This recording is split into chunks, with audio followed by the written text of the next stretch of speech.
अस्सलामुअलैकुम क्लास। कल हम लोगों ने जो क्वेश्चंस किए थे एक्सरसाइज 7.5 के जो थे क्वेश्चन नंबर 16 तक किया था। नेक्स्ट अब आपके पास उसी एक्सरसाइज की हैं applications of sequence and series दी गई हैं।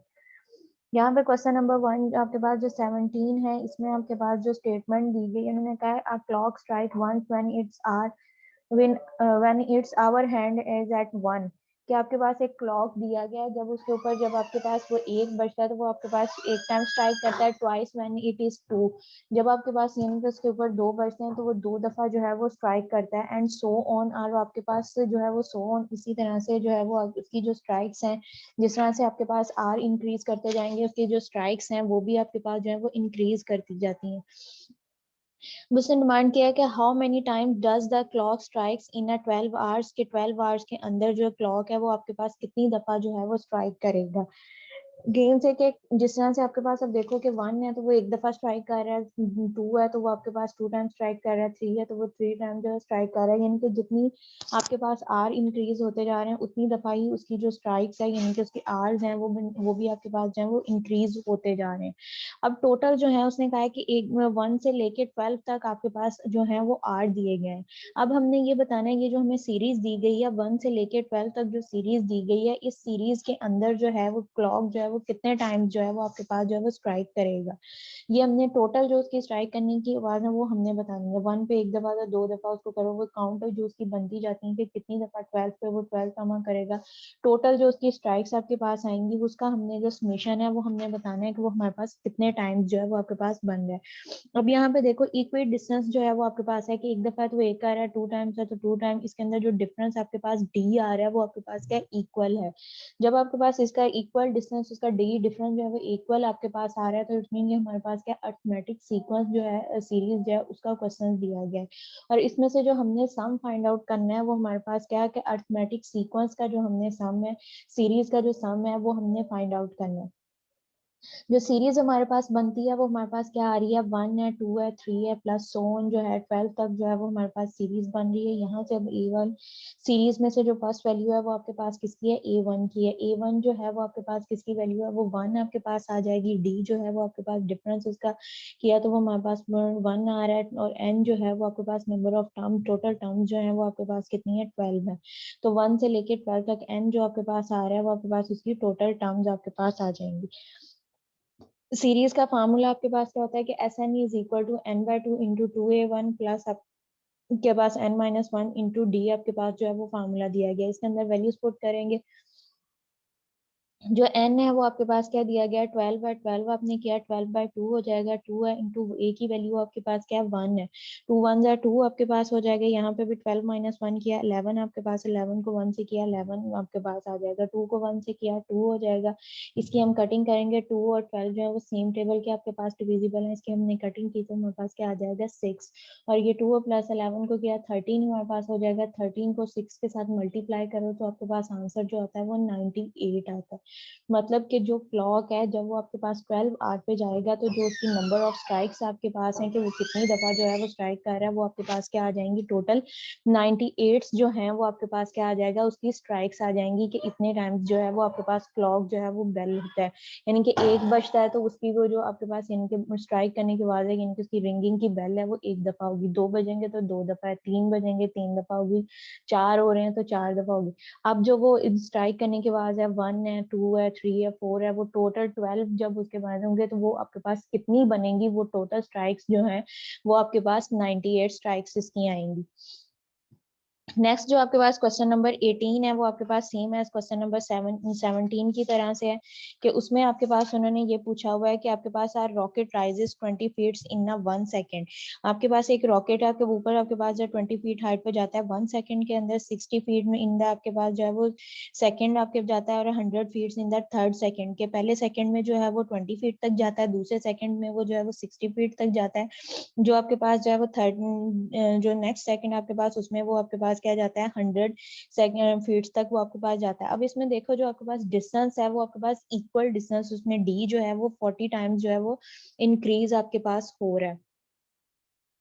तो वो आपके पास इक्वल डिस्टेंस यहाँ पे, तो ये सेम है जो जिस तरह से आपने जो है क्वेश्चन नंबर 17 है उसी तरह से ये क्वेश्चन नंबर 18 आपके पास दिया गया है।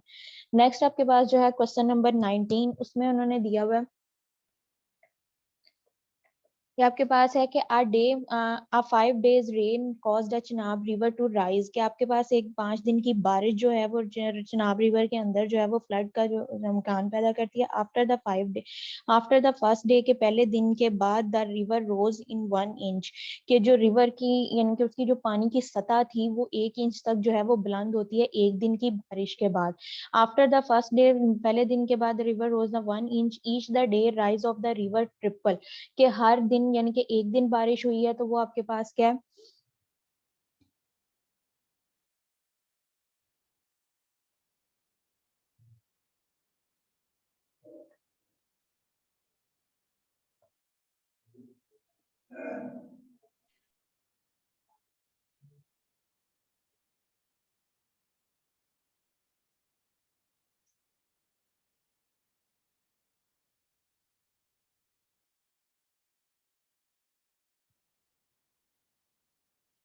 एक दिन की आपके पास बारिश हुई है तो वो आपके पास जो है वो 1 इंच तक वो जो है इंक्रीज किया है। सेकंड वो कह रहा है कि जब दूसरे दिन बारिश होती है तो वो हर दिन जिस तरह से बारिश होती जा रही है तो वो उसका इंक्रीजिंग लेवल जो है वो 3 टाइम जो है वो इंक्रीज, उसके अंदर जो उसकी पानी की सतह है वो 3 टाइम जो है वो आपके पास इंक्रीज होती जा रही है। उसने कहा how much has the river after the 5 days, के 5 दिनों के बाद जो रिवर की इंक्रीजमेंट है यानी कि उसकी जो पानी की सतह है वो किस हद तक जो है वो आपके पास बुलंद होगी। यहाँ पे उसने दिया है कि आ 5 डे रेन, आपके पास 5 days रेन जो है cause the Chenab river. Again से मैं रिपीट कर रही हूँ कि आपके पास वो कह रहा है कि 5 दिन जो है वो बारिश होती है। ठीक है, बारिश होने के बाद जो पानी की सतह है उसके दिन वो आपके पास जो फर्स्ट डे की एक दिन की बारिश के बाद जो उसकी सतह है वो 1 इंच तक इंक्रीज करती है। लेकिन अब वो ये कह रहा है कि जब दूसरे दिन बारिश होती है कि हर दिन बारिश होने के साथ जो उसकी पानी की सतह है वो 3 गुना जो है वो आगे से बढ़ती जा रही है, यानी कि उसकी रेशो जो है वो 3 टाइम्स जो है वो इंक्रीज उसके पास होती जा रही है। Each day the rise in the river is triple, के हर दिन यानी कि पहले दिन आपके पास 1 इंच थी तो दूसरे दिन वो उसका 3 गुना हो जाएगी, यानी कि 3 टाइम्स हो जाएगी।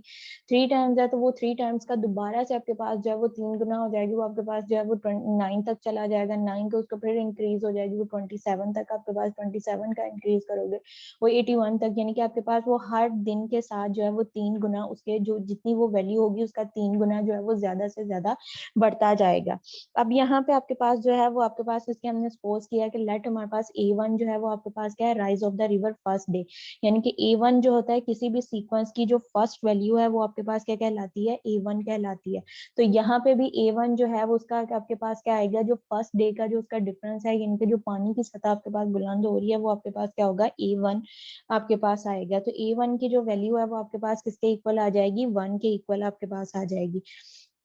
नेक्स्ट आपके पास क्या है, रेशो उसने क्या है कि दिया कि रेशो किस रेशो के साथ इंक्रीज हो रहा है, 3 टाइम्स जो है वो आपके पास इंक्रीज हो रहा है। तो वो आपके पास आर जो है वो आपके पास क्या आ जाएगा, 3 आ जाएगा। टोटल नंबर ऑफ डेज जो है वो आपके पास क्या बन रहे हैं, 5 है, तो एन इज इक्वल टू जो है वो आपके पास किसके इक्वल आ जाएगा, 5 के इक्वल है। कि नंबर ऑफ डेज जो आपके पास आ रहे हैं वो आपके पास क्या है, 5 है। तो इसका आपके पास जो जनरल फार्मूला होता है वो आपके पास क्या है, A N is equal to A1 R की पावर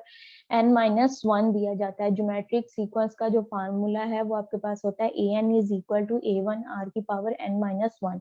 n अब आपके पास क्या दिया गया था, 5 है, 5 में से 1 को माइनस किया तो r की पावर क्या रह जाएगी, 4 आपके पास आ जाएगी। a की वैल्यू 1 है वो हमने पुट की है, r की वैल्यू जो है वो आपके पास 3 है वो आपने पुट कर दी है। 3 की पावर 4 किया, 3 को 3 से मल्टीप्लाई किया 9 हो जाएगा, 9 को 3 से मल्टीप्लाई किया 27 आ जाएगा।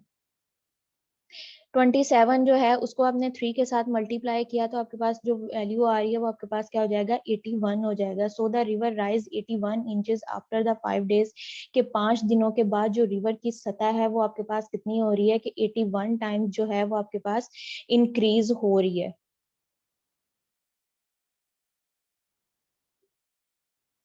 कि 81 टाइम आपके पास जो उसकी रिवर की सतह है वो इंक्रीज आपके पास हो जाएगी। नेक्स्ट आपके पास जो क्वेश्चन नंबर 20 दिया गया है उसमें दिया गया, मैम ये फार्मूला दोबारा बता दें। कौन सा बेटा, ये जो A1 इज इक्वल टू, ये किस तरह फार्मूला है? ज्योमेट्रिक सीक्वेंस का एक्सरसाइज 7.2। ठीक है, ठीक ये यहाँ पे आपके ठीक है पास क्या मैम। होता है, A N is equal to A1 उसकी आर की पावर n-1 है। मैंने n-1, n की वैल्यू क्या थी, 5 थी, 5 में से 1 को माइनस किया 4 आपके पास हो जाएगा। तो वो मैंने डायरेक्ट लिख दिया A1 आर की पावर 4। क्लियर है। यस मैम ठीक है। नेक्स्ट आपके पास जो क्वेश्चन नंबर 20 है उसके अंदर उन्होंने पूछा है suppose that the beginning of the years, कि आपके पास है beginning of the year your saving account contains RS 4250, कि आपके पास एक साल का आगाज होता है और उस साल के आगाज में जितनी आपकी यानी कि प्रीवियस ईयर्स की जो सेविंग आपके पास बची हुई है वो आपके पास क्या 4250 रुपीज जो है वो आपके अकाउंट के अंदर जो है इतने सेव हैं। If you withdraw RS 350 per month from the account, के अगर अब आपके पास जो आपकी सेविंग दी गई है 4250 है, ठीक है, वो आप जो आपके पास जो आपकी सेविंग दी गई है उसमें से आप जो है 350 हर रोज जो है वो माइनस कर रहे हो, यानी कि हर माह जो है वो उसमें से आपने 350 जो रुपीज है वो उसमें से माइनस करते जा रहे हो। तो how much will be the contain at the end of the years, के साल के आखिर तक आपके अकाउंट में कितना बैलेंस जो है वो रिमेनिंग रह जाएगा। जब आपका साल स्टार्ट हो रहा है, बिगनिंग ऑफ द ईयर आपके पास हो रही है, तो जो आपके अकाउंट में अमाउंट दी गई है आपके पास, यानी कि अकाउंट में आपके पास सेव जो आपके पास money as a present time आपके पास मनी है वो आपके पास कितने हैं 4250 रुपीज आपके पास दिए गए हैं। उसने कहा है कि जिस तरह से आपका जो यानी कि आप हर महीने, आप पहले महीने जो है वो आप 350 करते हो, दूसरे महीने भी 350, तीसरे महीने भी 350, यानी कि उसकी ट्रांजेक्शन जो है वो आप करते जा रहे हो कि हर महीने उसमें से जो आपके पास सेविंग है उसमें से विदड्रॉ करते जा रहे हो। वो कह रहा है at the end of the years, यानी कि 12 माह पूरे होने के बाद जो आपके पास आपकी सेविंग बचेगी, यानी कि रुपीज जो 4250 है उसमें से कितने रुपीज जो है वो रिमेनिंग आपके पास बच जाएंगे, वो हमने कैलकुलेट करनी है। अब यहाँ पे जो हमें प्रेजेंट वैल्यू दी गई है वो आपके पास सीक्वेंस की क्या है, A1 है। तो A1 जो आपके पास आ रहा है वो आपके पास क्या आ जाएगा 4250 जो है वो आपके पास उसकी स्टार्टिंग वैल्यू आ जाएगी। डिफरेंस D जो आप यानी कि उसमें से डिफरेंस करते जा रहे हो वो आप क्या कर रहे हो 350, यानी कि इक्वल अमाउंट उसमें से फाइंड कर रहे हो, तो वो आपके पास क्या आ जाएगा -350 के -350 आपके पास जो 4250 आपके पास अमाउंट दी गई है उसमें से आप हर जो ईयर है उसमें से -350 जो है वो आप जो है विदड्रॉ करते जा रहे हो। तो यहाँ पे जो A1 की वैल्यू है वो आपके पास क्या बन रही है 4250 बन रही है, ये यानी कि उसकी जो प्रेजेंट अमाउंट है वो आपके पास क्या A1 है। नेक्स्ट जो आपने ट्रांजैक्शन करनी है वो आपके पास क्या होगा A2 होगा, यानी कि जो उसकी फर्स्ट ट्रांजैक्शन जब विदड्रॉ आप करोगे वो आपके पास क्या कहलाएगा A2 कहलाएगा। सेकंड ट्रांजैक्शन करोगे वो आपके पास क्या होगी A3 के इक्वल होगी। फोर्थ ट्रांजैक्शन करोगे वो आपके पास A4 के इक्वल होगी। सो ऑन इसी तरह से आपके पास चलते जाओगे। जब आपके पास 12 ट्रांजैक्शन करोगे तो वो आपके पास किसके इक्वल होगा A13 के इक्वल होगा, यानी कि टोटल नंबर ऑफ आपके पास जो आपके पास नंबर ऑफ टर्म्स आपके पास पाई जाएंगी इस सीक्वेंस के अंदर वो आपके पास कितनी है 13 है। A1 आपको दिया गया है, 12 जो है वो आप लोगों ने फाइंड आउट करनी है। तो टोटल टर्म्स आपके पास कितनी हो जाएंगी 13 टर्म्स आपके पास हो जाएंगी, यानी कि n जो है वो आपके पास किसके इक्वल है 13 के इक्वल है। अर्थमेटिक सीक्वेंस का जो जनरल फार्मूला है वो आपके पास क्या होता है an is equal to A1 plus आपके पास n-1 इंटू डी। अब A1 की वैल्यू आपके पास क्या है 4250 वो आपके पास दी गई है, प्लस आपके पास n की वैल्यू क्या है 13 है। 13 - 1 करोगे आपके पास तो क्या रह जाएगा 12 रह जाएगा, और d की वैल्यू -350 है। पहले हमने जो है वो उसकी इक्वेशन सॉल्व किया, वो आपके पास क्या आ जाएगी A1 प्लस n को हमने सॉल्व किया 13 - 1 तो वो आपके पास क्या रह जाएगा 12 रह जाएगा, 12 d आ जाएगा। a की वैल्यू आपके पास क्या दी गई है 4250 दिया गया वो हमने पुट कर दिया, 12 हमारे पास फार्मूले का आ जाएगा, n जो उसकी नंबर ऑफ टर्म्स बनती हैं, d आपके पास उसकी जो ट्रांजेक्शन आप कर रहे हो -350 वो आपके पास आ जाएगा। 12 को -350 से किया तो आपके पास 4200 आ जाएगा, उसमें को हमने 4250 में से माइनस किया तो रिमेनिंग जो बैलेंस आपके पास बचता है वो आपके पास कितना बचता है 50 रुपीज बनता है। कि at the end of the year यानी कि साल के एंड पे जो आपके पास पैसे बचते हैं वो आपके पास कितने हैं सिर्फ ओनली 50 रुपीज जो है वो at the end of the years आपके पास रह जाते हैं। यहाँ तक किसी को कोई कंफ्यूजन है तो पूछ लें।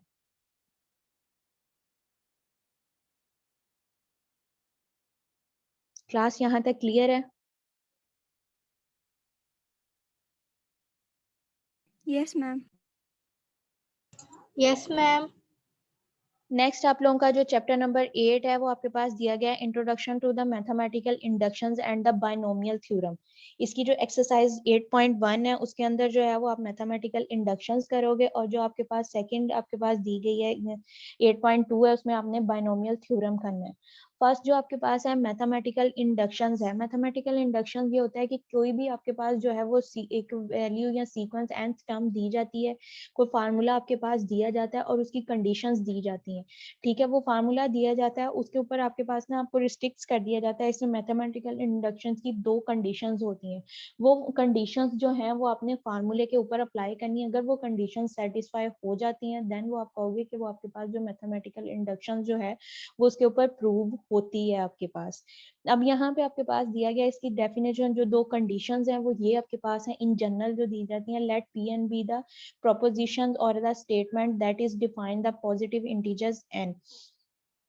कि Pn जो है वो आपके पास क्या है कि let Pn be the proposition or the statement that is defined for the positive integers n, कि आपके पास कोई सा भी positive integers जो है n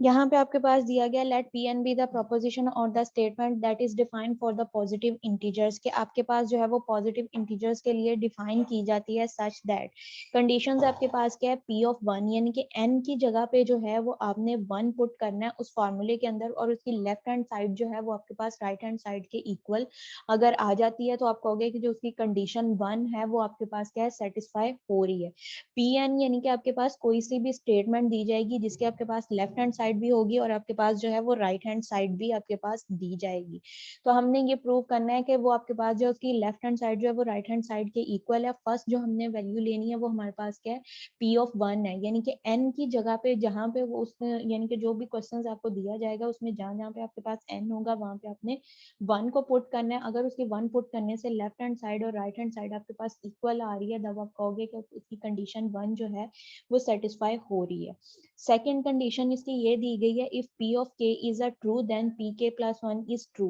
कि कोई सा भी स्केलर कांस्टेंट जो है वो आपने लेना है उसको जो है उसके साथ मल्टीप्लाई हमने उसके अंदर ऐड करके उसको सिंप्लीफाई करना है। लेफ्ट हैंड साइड जो है वो आपके पास राइट हैंड साइड के इक्वल। इसमें वो ये कह रहा है कि कोई सा भी अगर स्केलर कांस्टेंट जो है वो उस पर सेटिस्फाई हो जाता है, ठीक है, स्केलर कांस्टेंट की जो वैल्यू है वो उसके ऊपर आपके पास अगर सेटिस्फाई हो जाती है देन हम ये कह सकते हैं कि P k plus one is true, कि अगर आपके पास पी ऑफ के लिए अगर आपके पास वैल्यू ट्रू है देन आपके पास पी के प्लस वन के लिए भी आपके पास जो वैल्यू है वो ट्रू होगी फॉर एनी पॉजिटिव इंटीजर्स के, हर किसी भी पॉजिटिव इंटीजर्स के लिए। Means P of n is true for all the positive integers. N जो यहाँ पे अब के जो है के आपके पास किसको बिलोंग करेगा नेचुरल नंबर्स को, कि वो आपके पास स्केलर कांस्टेंट नेचुरल नंबर कोई सा भी आप पुट करो अगर वो जनरल में के इक्वल आपके पास जो कंडीशंस हैं वो सेटिस्फाई हो जाती हैं तब उसकी जगह पे कोई भी वैल्यू आप ले लो नेचुरल नंबर की तो वो उसको भी जो है वो आपके पास जो है वो सेटिस्फाई कर देगा। अब इससे रेलिवेंट जो एग्जांपल आपके पास दी गई है वो आपके पास ये है कि prove that the sum of the first n natural number is given by the formula, कि आपके पास यहाँ पे एक जो है वो फार्मूला उसने दिया हुआ है। उसने कहा कि इसको प्रूव करनी है, जो ऊपर आपके पास दो मैथमेटिकल इंडक्शंस की कंडीशंस दी गई हैं ये इस पे सेटिस्फाई करनी है कि इस क्वेश्चन पे आपके पास जो है वो सेटिस्फाई होती है कि नहीं। अब ये वाली जो भी आपके पास जो स्टेटमेंट दी जाएगी वो आपके पास क्या होती है प्रोपोजिशन या उसकी पी ऑफ एन की स्टेटमेंट कहलाएगी। जो इस फॉर्म में जो आपके पास क्वेश्चन दिया जाएगा वो आपके पास क्या है कि let P N be the statement, then आप क्या करोगे यहाँ पे एन की जगह पे ये वाली एन जब आपने वन कंडीशन वन सेटिस्फाई करनी है जो इसकी कांस्टेंट वैल्यूज हैं उसको आपने इग्नोर कर देना है, सिर्फ आपने जो एन है उसको लेना है। अगर आपके पास यहाँ पे वन की जगह पे यानी कि वन है फिर आपके पास टू पे एन को जो है वो टू के इक्वल प्रूव करना हो तो फिर यहाँ से आप constant value first constant value और टू लोगे। अगर थ्री भी उसे दिया जाए फिर आपने टू के साथ यानी कि जिस तरह से एन की वैल्यू जो है वो इंक्रीज आपके पास करती जाएगी कंडीशंस के अलावा अगर दी जाए, यानी कि ये दो कंडीशन ना दी जाए सिर्फ आपको जनरल कोई वैल्यूज एन की बता दी जाए उसको सेटिस्फाई करना है। अगर वन है तो सिंपल आपने ये एन लेना है, अगर आपके पास टू आ जाता है तो एक कांस्टेंट वैल्यू को साथ में लाना है, अगर थ्री आ जाता है तो दूसरी कांस्टेंट वैल्यू को आपने साथ में लाना है। तो वो आपके पास क्या है लेफ्ट हैंड साइड जो है वो आपके पास राइट हैंड साइड के इक्वल प्रूव होती जाएगी। अब इस क्वेश्चन पे जो है कंडीशन 1 जो है वो मैं आपके पास सेटिस्फाई कर रही हूँ कि सी आपके पास जो है C1 का मतलब है कि condition 1 for n is equal to 1। यहाँ पे भी उसने कहा है कि P of 1 is true, P of 1 मतलब कि P ऑफ n जो है n को आपने जो है 1 के इक्वल पुट करना है। तो यहाँ पे मैंने क्या है ये वाली आपके पास क्वेश्चन दिया गया, इसमें जहाँ पे आपके पास ये लेफ्ट हैंड साइड पे n है वहां पे मैंने 1 पुट किया, और राइट हैंड साइड पे जहाँ पे n दिया गया है वहां पे मैंने 1 पुट किया।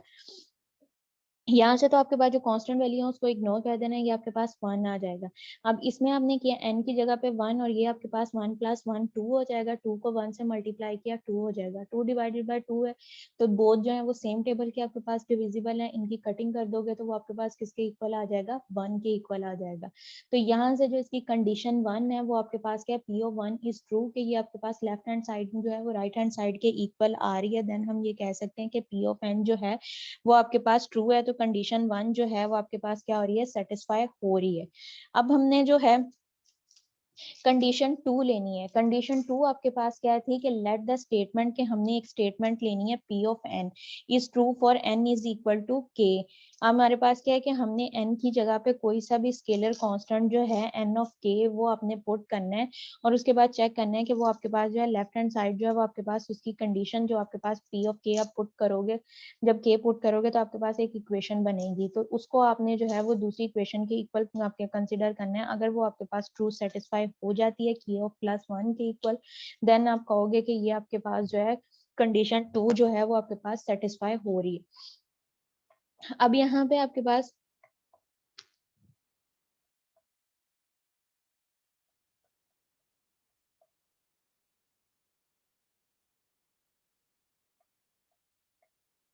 ये हमने लिया P ऑफ k, आपके पास कंडीशन थी जहां जहां पे n है वहां पे हमने क्या कर दिया है, k को पुट कर दिया है। तो ये हमारे पास क्या बन जाएगी, 1 प्लस 2 प्लस 3 सो ऑन है आपके पास k लेफ्ट हैंड साइड, और is equal to k into k plus 1 divided by 2, ये आपके पास क्या हो जाएगा, इक्वेशन 1 हो जाएगी। ठीक है, हमने ये कहा था कि अगर ये आपके पास जो है n प्लस k प्लस 1 के लिए आपके पास जो है कंडीशन 2 जो है अगर वो k के लिए ट्रू है तो वो आपके पास क्या है, k प्लस 1 के लिए भी ट्रू होगी। अब हमने इसको प्रूव करने के लिए क्या करें, n को जो है वो हमने k प्लस 1 जो है वो हमने पुट कर दिया है इसी इक्वेशन के अंदर, जो P ऑफ n स्टेटमेंट दी गई थी जहाँ पे हमने k पुट किया था। अब उसकी जगह पे हम क्या कर रहे हैं, k प्लस 1 पुट कर रहे हैं। जब आपने उसकी जगह पे k प्लस 1 पुट किया है तो इक्वेशन जो आपके पास बन जाएगी वो आपके पास क्या हो जाएगी, P of k plus 1 is आपके पास रेशो 1, आपके पास है 1:2, आपके पास जो है 1:2 आपके पास हो जाएगा, रेशो आपके पास 3 plus k is equal to k plus 1 हो जाएगा, इज इक्वल टू आपके पास जो फर्स्ट है उसकी जगह पे हमने n की जगह पे पुट किया है k प्लस 1, तो वो आपके पास k हो जाएगा। दूसरा आपके पास क्या था, n प्लस 1 था, तो वो 1 प्लस 1 2 हो जाएगा, तो आपके पास वैल्यू क्या बन जाएगी, k प्लस 2 डिवाइडेड बाय 2 आपके पास ये वैल्यू बन जाएगी। अब जो इक्वेशन 1 दी गई